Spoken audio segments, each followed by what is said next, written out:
Rev up your engines!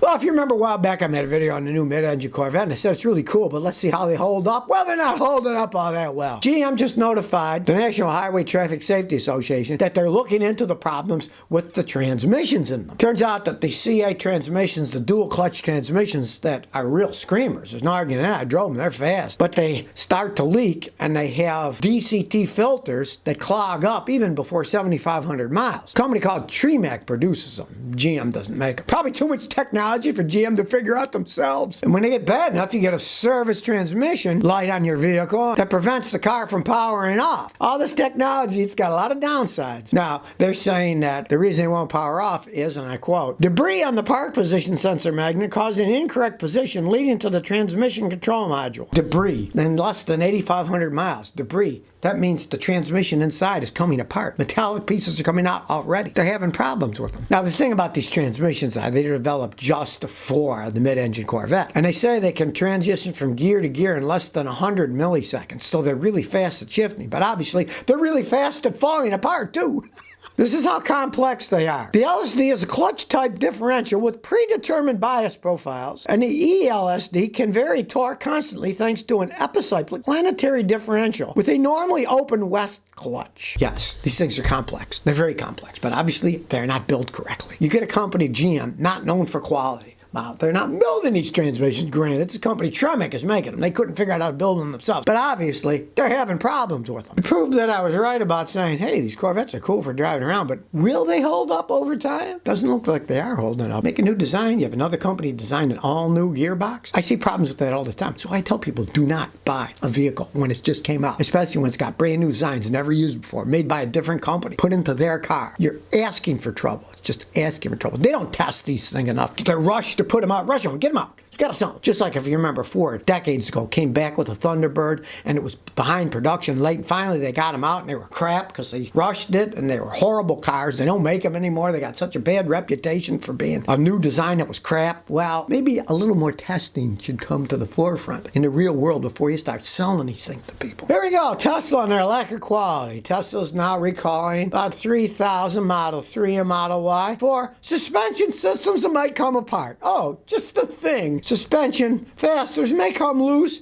and then your wheels will turn the wrong way, you get in a crash. The quality control of that company is garbage. Anybody can see that. And this is 2019, 2020, 2021 Model 3s, and 2020, 2021 Model Ys. Yeah, you pay all that money and look at the crap quality. Now, if you own one, you're not going to get a letter until December 24th, so don't do any really hard maneuvers. Your wheels might come off, point the wrong way and crash. They have no quality. People just fall for this bone. Oh, it's great. It's the future. Oh, let's invest in this company. Imagine if they start making more and more and more and more. And have more and more problems. These vehicles were made in this plant in California that has all the problems anyway. Maybe the Chinese ones won't. I don't know. Maybe the Chinese will do a better job building them. You know, they probably will. If that's the case, it'll be a communist country, China, that has workers that build better things than the capitalist America.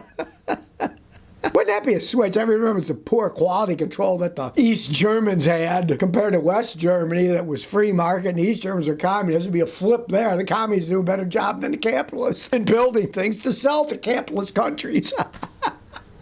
But, yet again, it's proof. The quality control of that company is garbage. They can talk all they want. The proof is they don't even put them together right. They can't even fasten them right. To me, it's just amazing that people even buy the things. Today only says, I got a 2007 Ford Focus. I barely limped home and I lost all power on the freeway.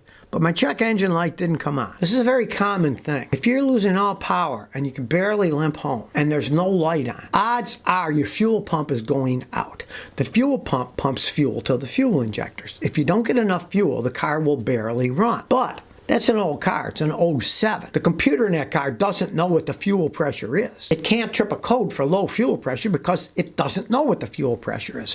So when the fuel pressure is low, you'll barely make it home, but you're not going to get any check engine lights on. Now, pray it's just the fuel filter. Change the filter first. Change the filter. That might fix it. If it's clogged, it'll do the same thing. But from my experience, you got a '07. Pumps only last so long. The pumps often go bad. Have the pump pressure tested first. If the pump's going out, replace the pump and the filter as a unit. unit, because if one or both are worn, you don't want to change one or the other. Filters don't cost that much. Change the filter and the pump, and that should fix it, because if the check engine light's not on, now you're praying, of course, the computer doesn't have a failure, because a lot of times it doesn't tell you that it's failing because it doesn't know. So you can have a bad computer too, but my experience with that's often the fuel pump is starting to go out. That's why they get limp home and they'll barely drive. Now, other things that'll do that is if you run out of electricity, but then eventually the car will just die and it won't restart because alternator doesn't charge the battery. It ends up with power and then it won't run at all. Yours is still running, so it can't be completely shot, or you'd run out of electricity and it wouldn't even run. Cedar23 says, I got a 2015 Honda Accord. My VSA modulator control unit has failed. I got a code 6313, pressure sensor inside the VSA modulator control unit circuit malfunction. The Honda O&M part is $1,000. What options do I have? Well, your option is realize those are fail-safe systems. When they stop working, they don't do anything. So you just have a normal driving, like in a normal car. That normal people know how to drive, right? You got no options other than you gotta buy the Honda part, and you're gonna have to pay a mechanic, because even if you put it on,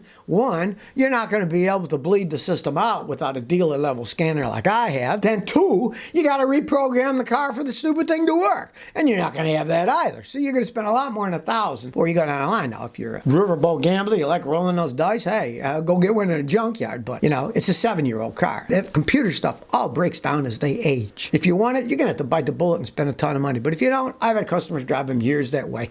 It just means that that vehicle assistance system is not going to do anything. So when you stop, you stop. You watch what you're doing. You hold on to the wheel. Back then, the technology was a lot lower than it is today. And even today, they're not perfect systems. I mean, I had a guy in a Jeep, he's going under an underpass. What happened? The Jeep broke itself. It started breaking the brakes and it stopped the Jeep on the highway because it thought the overpass shadow was a truck because it was dark. And then he got rear-ended by somebody. And that was in a 1-year-old Jeep. So don't think these systems work all that well. Don't depend your life on it. And in your case, unless you want to spend a whole bunch of money for a system that doesn't work all that well, you could live without it. Don't want to live without it, you're going to have to pay the piper. That's these systems, when they are and they break, that's what you're going to pay for. Of course, you get in a wreck, those systems break too. And that's why cars get totaled faster. And let's say you don't have full coverage, you only have liability like me, then you just basically live without those systems unless you want to spend thousands and thousands and thousands of dollars to fix them. And some of those ones, say your windshield gets cracked. Replacing the windshield might cost you over $1,000 because they got to get the fancy windshields with the sensors. It's got to be reprogrammed. It's just nonsense as cars age, all these systems. People that design them, they don't care. They're paid to design them, build them. They don't care about fixing them. Uber and Lyft rides has fallen 15% in New York City, and the taxis are up. Uber and Lyft, it's kind of like a stopgap thing. Let's say people drive their own cars, and we'll make all this money off of them. We don't have to invest anything. This is the companies, where the people with the cars have to buy the insurance, have to take care of the cars, make a little bit of money. And now they're raising their prices, of course, so less people are going to use them. It's only common sense. People think that, oh, you know, you can charge whatever you want. You look at the competition, and you go whoever's cheaper. And this thing about surge pricing. Can you imagine back in the day if you got in a taxi cab and they say, today we're going to charge you $20. It was $10 yesterday, but today we feel like charging you $20, you know? Uber and Lyft are too much of a stopgap thing. The people that do it aren't making all that much money. They were taking advantage of kind of a hole in the economy, that there's a lot of older guys that are retired or young people who don't have full-time jobs, and they kind of supplemented making some money by driving Uber and Lyft, not understanding the wear and tear on their vehicle, the insurance, the gas, what it's actually going to cost them. I had a customer in Houston. She drove Uber. And when I asked her, I said, did you ever figure out what you're actually making? And she said, you know, it's really sad, but she said, I'm basically making minimum wage when I figured out what I'm losing in the value of my car, the money I have to pay for insurance, gas, and all that. And then when I get paid for the Uber rides, unless you're hustling and driving, 18 hours a day, they don't make all that much money. And of course, now they're charging more money. Charge more money, people are going to say, it's too expensive, I'll use another mode of transportation. You don't have to use them, just like you don't have to use a taxi cab, right? People are using them less. And then they're saying there's a shortage of them. No wonder there's a shortage of them. They don't make much money. I wouldn't drive it. You don't make enough money. The money you're spending on your car, your insurance, all that, for what you get paid for driving people around, it's really not worth it unless you're a real hustler. I know people who make good money doing it, but they do everything. They go and pick up the dancers at strip clubs early in the morning, so they're working, 3, 4 in the morning. They found that a lot of the people that drink and then they take Ubers to the bar and then Ubers back, they're drunk and they're heavy tippers. But who wants to be working in the middle of the night, For a normal person with normal hours, they don't make all that much money. And now, with charging more, they're going to lose a lot of their business, too, because people are going to say, I'm not going to pay that money, and they'll do something else. So if you never want to miss another one of my new car repair videos, remember to ring that bell.